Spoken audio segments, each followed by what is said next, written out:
10 social taboos that still exist in India. Part 1. Bharat सोच की एक नई लहर के साथ एक तेजी से बढ़ते देश के रूप में जाना जाता है। हालांकि भारतीय समाज में अभी भी बहुत सी सामाजिक वर्जनाएं प्रचलित हैं। भारत संस्कृति की गहरी समझ, सामाजिक वर्जनाओं और जीवन पर एक रंगीन दृष्टिकोण रखने के लिए जाना जाता है। हालांकि भारत जैसे विकसित देश के सामाजिक वर्जित पहलू में अभी भी विकास का अभाव है।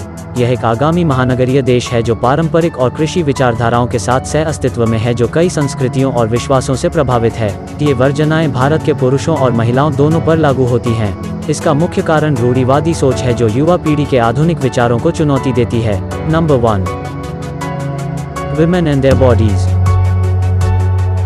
भारतीय समाज में हमेशा से ही स्त्री विरोधी प्रवृत्ति रही है, क्योंकि भारत में कई आपत्तिजनक शब्द लड़कियों और महिलाओं के प्रति अपमानजनक हैं। भारत में ज्यादातर महिलाओं को अपने शरीर को एक बोझ के रूप में देखना सिखाया जाता है, जिसे उन्हें अपने अनोखे तरीके से व्यक्त नहीं करना चाहिए। उदाहरण के लिए, वीरे दी वेडिंग एक महिला केंद्रित फिल्म थी जिसमें भारतीय महिलाओं को शराब पीते, धूम्रपान करते और सेक्स करते हुए दिखाया गया था। इस प्रकार कई लोगों ने इस पर तंज कसा, क्योंकि इसने जीवन जीने का एक आधुनिक तरीका बताया। इसी तरह कला और साहित्य में भारतीय महिलाओं को अक्सर एक अविश्वसनीय यौन अपील के साथ कामुक सुंदरियों के रूप में व्यक्त किया जाता है। हकीकत में भारतीय समाज अपनी महिलाओं को उनकी कामुकता में बुद्धिमान होने के लिए और केवल अपने पति को खुद का वो पक्ष दिखाने के लिए उठाता है। इसका मतलब है कि भारत में जो महिलाएं अपने शरीर और कामुकता का जश्न मनाती हैं, उन्हें बहुत ही अपरंपरागत माना जाता है, अनिवार्य रूप से एक सामाजिक वर्जना बन जाती है। भारत में ज्यादातर महिलाओं को विनम्र होना और उचित कपड़े पहनना सिखाया जाता है, खासकर ग्रामीण इलाकों में। भारत में नग्नता को एक बहुत बड़ा सामाजिक अपराध माना जाता है। इसलिए जिस तरह से आपका शरीर दूसरों को देख सकता है, उसके बारे में देखभाल करना गलत है। प्लास्टिक सर्जरी जैसी चीजें, उदा स्तन प्रत्यारोपण, मनाया या प्रोत्साहित नहीं किया जाता है। Number 2, women smoking. धूम्रपान आपके स्वास्थ्य के लिए हानिकारक है, चरित्र के लिए नहीं।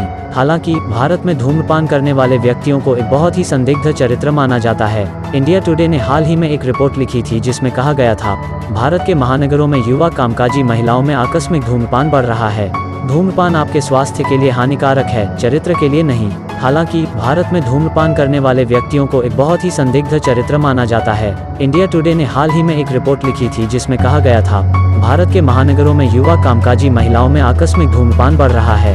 यह भी बताया गया है कि भारत में अब 12.1 मिलियन महिला धूम्रपान करने वाली हैं, जो सांख्यिकीय रूप से संयुक्त राज्य अमेरिका के बाद दुनिया में दूसरा सबसे बड़ा आंकड़ा है। कुछ भारतीय लोग धूम्रपान करने वाली महिलाओं के प्रति एक विशेष अरुचि रखते हैं, क्योंकि इसे एक मर्दाना विशेषता के रूप में देखा जा सकता है। ऐसा इसलिए है क्योंकि रिपोर्ट का दावा है कि धूम्रपान एक महिला की प्रजनन क्षमता को प्रभावित कर सकता है, उसके अंडों को नुकसान पहुंचा सकता है और ओव्यूलेशन की समस्या पैदा कर सकता है। इसका मतलब है कि धूम्रपान के प्रति कलंक को एक लिंग के मुद्दे के रूप में अधिक माना जा सकता है।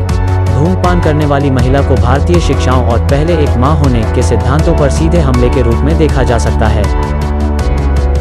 Number 3, women drinking. भारत में बहुत से लोगों का शराब के साथ अस्वास्थ्यकर संबंध है, क्योंकि वे इसे शराबखोरी के सबसे घातक रूपों में से एक मानते हैं। जो लोग शराब के खिलाफ हैं, वे शराब को एक पश्चिमी विशेषता मानते हैं जो उनके व्यक्तिगत विश्वासों और नैतिकता के विपरीत है। भारत के कुछ राज्यों में शराब पीना नियंत्रण से बाहर है और इसका असर कई पुरुषों और यहाँ तक महिलाओं के जीवन पर भी पड़ रहा है। जब पीने की बात आती है तो शहरों बनाम ग्रामीण इलाकों में जीवन एक बहुत ही अलग तस्वीर होती है। शहरों में भारतीय शराब की दुकानों, बारों और क्लबों का आधुनिक दृष्टिकोण शराब को सामाजिकता के साधन के रूप में पेश करता है।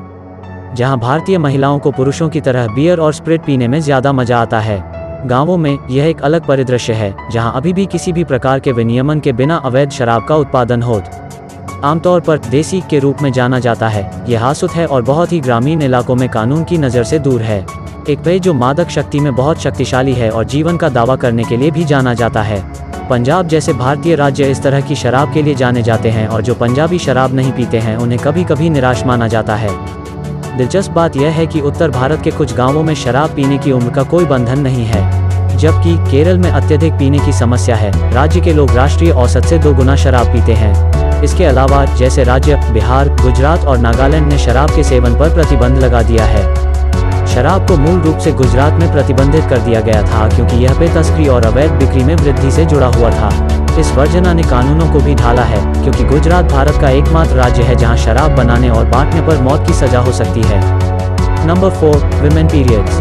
बॉलीवुड फिल्म पैडमैन 2018 ने छोटे गांवों में महिलाओं के मासिक धर्म के संघर्ष को उजागर किया। फिल्म में दिखाया गया है कि कैसे भारत में महिलाएं सैनिटरी नैपकिन खरीदने को पैसे की बर्बादी मानती हैं, लेकिन खुशी खुशी अपने परिवार की ज़रूरतों पर पैसा खर्च करेंगी। भारत में बहुत से लोग सोचते हैं कि पैड गंदे हैं और एक शर्मनाक बात है। भारतीय मर्यादा के अनुसार केवल काल का उल्लेख एक परिष्कृत समाज में अपना रास्ता नहीं खोज लेना चाहिए। पुराने दिनों में महिलाओं से अपेक्षा की जाती थी कि वे अपनी अवधि के सप्ताह के दौरान लोगों से खुद को दूर कर लें। यह विचार उस समय समझ में आया क्योंकि इन महिलाओं के पास सैनिटरी उत्पादों तक पहुंच नहीं थी और स्वच्छता कारणों से अलग बैठी थीं। यह कलंक आज भी मौजूद है और महिलाओं से अभी भी अपेक्षा की जाती है कि वे अपनी अवधि के दौरान खुद को बाहर रखें। दिलचस्प बात यह है कि यह वर्जना जल्द ही बदल सकती है क्योंकि 21 जुलाई 2018 को भारत ने सभी स्त्री स्वच्छता उत्पादों पर अपना 12% कर हटा दिया। इस फैसले से महिलाओं के लिए सैनिटरी टॉवल सस्ते होने की उम्मीद है। द हिंदू के अनुसार 71% युवा लड़कियां अपने पहले पीरियड्स के दौरान पीरियड्स के बारे में सीखती हैं, जो अनुभव को और भी दर्दनाक बना सकता है। माहवारी के प्रति जागरूकता की कमी और यह अंधविश्वास कि मासिक धर्म आपको गंदा करता है, इसका मतलब है कि 60% युवा लड़कियां हर महीने एक सप्ताह स्कूल से चूक जाती हैं। सबसे खराब आंकड़ा यह है कि 80% महिलाएं अभी भी घर में बने पैड का उपयोग करती हैं, जो खतरनाक हैं और कई तरह की बीमारियों का कारण बन सकते हैं। एक निरर्थक सामाजिक वर्जना के कारण होने वाली बीमारी। Number 5, divorce. विवाह एक पवित्र और पवित्र समारोह है जो वास्तव में अत्यंत सम्मान का पात्र है, लेकिन कभी कभी समस्याएं उत्पन्न हो सकती हैं और तलाक अनिवार्य हो जाता है। कुछ भारतीय घरों में महिलाओं को बोझ माना जाता है, जिनकी जल्द से जल्द शादी करने की आवश्यकता होती है। एक बार शादी करने के बाद उनकी वित्तीय जिम्मेदारी उनके पति को दे दी जाती है। तलाकशुदा होने पर महिला एक बार फिर अपने माता पिता पर निर्भर हो जाती है। यह दृष्टिकोण स्त्री और पुरुष दोनों के लिए अनुचित है। यह मौलिक रूप से महिलाओं को चुप कराती है और उन्हें आर्थिक रूप से स्वतंत्र होने के अवसर से वंचित करती है। पुरुषों के लिए शादी का दबाव अन्यायपूर्ण हो सकता है क्योंकि उन्हें इस धारणा के साथ खरीदा जाता है कि वे अपनी पत्नी की एकमात्र देखभाल करने वाले होंगे, जैसा कि पारंपरिक दृष्टिकोण है। तलाक समाज में एक आदमी को पति और कार्यवाहक होने के बारे में अपर्याप्त महसूस कराकर दूर कर सकता है। भारतीय महिलाओं के लिए एक और कलंक शादी से पहले सेक्स है, इसलिए शुरू में एक तलाकशुदा महिला को उस महिला की तुलना में कम शुद्ध माना जाता है जिसकी कभी शादी नहीं हुई है। BBC द्वारा किए गए एक अध्ययन के अनुसार भारत में 1000 में से 1 से भी कम शादियां तलाक के रूप में समाप्त होती हैं। तलाक समाज में एक आदमी को पति और कार्यवाहक होने के बारे में अपर्याप्त महसूस कराकर दूर कर सकता है। भारतीय महिलाओं के लिए एक और कलंक शादी से पहले सेक्स है, इसलिए शुरू में एक तलाकशुदा महिला को उस महिला की तुलना में कम शुद्ध माना जाता है जिसकी कभी शादी नहीं हुई है। BBC द्वारा किए गए एक अध्ययन के अनुसार भारत में 1000 में से 1 से भी कम शादियां तलाक के रूप में समाप्त होती हैं। रोमा मेहता ने इकोनॉमिक वीकली जर्नल में लिखा है कि असंगति कभी कभी वास्तव में बहुत बड़ी हो सकती है, लेकिन इन सब के बावजूद परिवार का भरण पोषण होता है। इसका मतलब है कि भारत में महिलाएं अपने पति के साथ रहती हैं, चाहे उनकी व्यक्तिगत समस्याएं कुछ भी हों, क्योंकि उन्हें पारिवारिक ढांचे की आवश्यकता होती है। रोमा मेहता ने इकोनॉमिक वीकली जर्नल में लिखा है कि असंगति कभी कभी वास्तव में बहुत बड़ी हो सकती है, लेकिन इन सब के बावजूद परिवार का भरण पोषण होता है। इसका मतलब है कि भारत में महिलाएं अपने पति के साथ रहती हैं, चाहे उनकी व्यक्तिगत समस्याएं कुछ भी हों, क्योंकि उन्हें पारिवारिक ढांचे की आवश्यकता होती है।